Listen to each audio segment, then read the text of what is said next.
તાપી જિલ્લાના સોનગઢ તાલુકાના ગુણસદા ગામે આદિવાસી સમાજના લગ્ન પ્રસંગે અનોખી રીતે ઉજવણી કરવામાં આવી.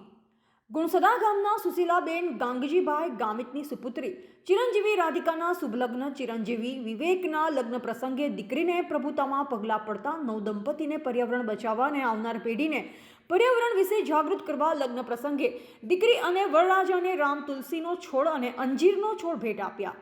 લગ્ન કર્યા બાદ પોતાના ઘરે ખૂબ જ હરખથી પૂજન કરી વાવી લગ્ન જીવનની શુભ શરૂઆત કરી સમાજને પર્યાવરણ જાળવણીનો પ્રેરણાદાયી સંદેશ આપ્યો છે. પ્રકૃતિના સંરક્ષણ અને સંવર્ધનમાં આપણું યોગદાન આપી માનવ સમાજ સહિત સમગ્ર જીવસૃષ્ટિના કલ્યાણમાં સહભાગી બનીએ. દીકરીને જીવન જરૂરી વસ્તુઓની જેમ ફળાવ વૃક્ષો આપી શકાય, જેથી બજારના ઝેરી રસાયણવાળા ફળના બદલે દીકરીઓને પરિવાર પ્રાકૃતિક ફળો ખાઈ તંદુરસ્ત રહી શકે. પર્યાવરણ પ્રેમી વિજેશભાઈ ગામિત દ્વારા એક અનોખી રીતે લગ્ન ભેટ આપી પર્યાવરણને બચાવવાના નાનો એવો પ્રયાસ છે. ઉલ્લેખનીય છે કે તાપી જિલ્લાના સોનગઢ તાલુકાના ગુણસદા ગામના સુશીલાબેન ગાંગજીભાઈ ગામિતની સુપુત્રીના લગ્નમાં તુલસીના વૃક્ષ છોડ અને અંજીરનો છોડ ભેટ આપ્યા છે. રિપોર્ટર મનીષ જ્ઞાનચંદાની, તાપી.